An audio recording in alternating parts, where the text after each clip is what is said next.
Hello YouTube, how are you all doing out there today?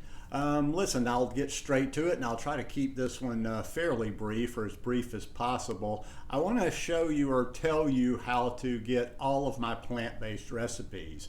First of all, let me just start, especially for the newer people, and just reiterate, I am not a recipe guy.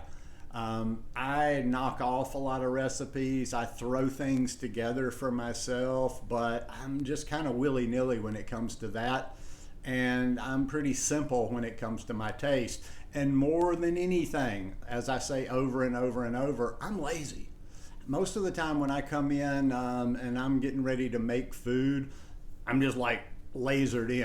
I want my food and I want it as soon as I can get it. So a lot of times I'll even cut some corners and be like, okay, well, I could use this, but I'm not even going to make a whatever, like any seasoning, spices, whatever. But I think a lot of times people are not really aware of all the functions on YouTube. And I'm going to tell you how to get my recipes at, what they are. All you've got to do is, and you can do this for any type of video that you want to find from any creator on YouTube. You go to you click on their icon, you go to their page, their homepage on YouTube. On that homepage, there's a bar there, with videos, playlists, all those different types of things. And then there's the little, I guess it's a magnifying glass that icon or whatever you want to call it, and all you do is you go in there and you can search, and that's just searching. I'm not talking about the search bar at the top of the page. I'm talking about under that person's on their homepage. And if you search anything there, it will go through all their videos and it will pop up no matter what the subject is. It just happens to be recipes here. And I wanted to double check this morning before I did this video and make sure which exact are the most precise search terms to where you can find the most of my recipes anyway. And I'm just going to tell you right away, some of them older ones I probably stand on, some I've moved on from, some I've made once and I've never made again. Sometimes I'll make them differently each time. Because I get a lot of comments like, what was that? What's the recipe to that? And I'm like, the only way I can do that is to do what I just told you guys and go back through and search and listen and rewatch my own videos, or kind of try to figure out the pile that is. I've got this little stack of loose paper where I just write things down, like I will jot, like if I'm getting ready to do a video of the ones that I do, or if I'm just creating something new for myself, I just jot it down on a little scrap piece of paper, much like this. I'd use, sometimes I'll use half a piece of paper and I'll leave it and I'll just scratch down a recipe on the other. So I've got these little pieces of paper all over the house. But that's basically what I'm doing. And I went through and I searched the two terms, and the two terms you want to search are to get the best bang for your buck or find the most recipes. One is plant-based recipe singular, because I've used that in a number of search. I've used that in the title of a number of videos, so it helps pull it up like that. So search plant-based recipe, and then just search salad dressing, not recipe, whatever, just search salad dressing. Once again, just on my homepage. And all those videos will pop up and they will have those recipes in there. Now, as for, those are just like mainly, the bulk of those are just like salad dressings and salsas or some sort of toppings. When people ask me about the cooking part, how I season, what do I put in this and that, I don't. I think I've had 2 or 3 people ask me about the collard greens, and I'm just like, it's as simple as that. I steam my collard greens. I've got a little bamboo steamer thing that you put on the top of a big pot of boiling. I put the water in, I put that on the top, and I turn it on, and it boils the water, steam comes up.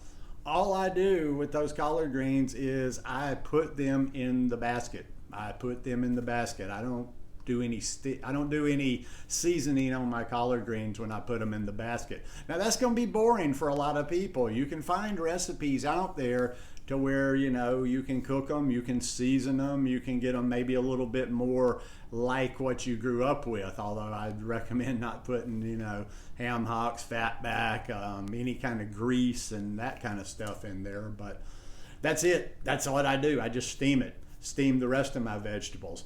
As for my beans, when I cook a pot of beans, I mentioned that, there is no thought process that goes into that. Like, I've got to think that every single one of you people out there is more adept, or at least has more interest in spending time in the kitchen than me. I just kind of, once again, trying to get things ready as quick as possible so I can eat. I do soak my beans. I get dried beans. I soak them overnight, and then I drain them and rinse them the next day. And then I just one thing that I generally put every time I do a pot of beans is I will put garlic powder and I'll put onion powder. After that, it's just like shake a little bit of this, shake a little bit of that, with no rhyme or regularity whatsoever. I keep powdered ginger in the cupboard. And I know just because ginger's good for you, I don't know that I actually taste any powdered ginger in there, but I start thinking, oh, what are some things I can shake on that are good for us, you know, like the powdered ginger. I've got turmeric. I've got organic turmeric. I put some turmeric in there. I'll maybe sometimes put some black pepper in there. Once out of every 2 or 3 pots, I'll put curry in there. Sometimes I'll put a little bit of chili powder in there. Sometimes I won't put any of those things. Sometimes I'm just like, heck with it. And I just put some garlic powder and onion powder in there. So definitely, especially for the cooked food, I eat super, super simple. You might want to check out some other people for recipes. Like, if I was going to give one recommendation for the salads, is Alyssa Maris's Raw Food Romances is one of her older books, Dips, Dressings, and Sauces, something like that. It's got 3 different sections to it. It's got a no-fat section, and it's got, I don't even know, I think it's maybe over 100 recipes, but anyhow, it's adequate. You've got a no-fat section, you've got a low-fat section, and you've got one that has a little bit more fat, but is still not high-fat.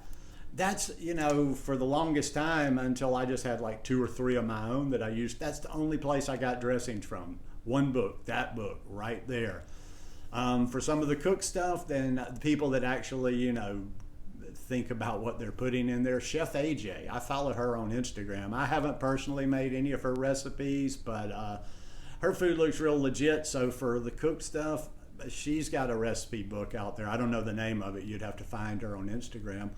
Dr. Will Bolsevitz, he did a companion piece after Fiber Fueled. He did the Fiber Fueled recipe book, cookbook, whatever he wants to call it. So I know his mentality on how he feeds himself, how he recommends eating. So I know the recipes in there are legit. Might even buy that for myself one day. But anyhow, that's the best I can help you on recipes right there. Do those searches and you will find everything that I have out there. Anyhow, hope you guys enjoyed this video today, found it useful, and if you like it, please give me a thumbs up. Peace.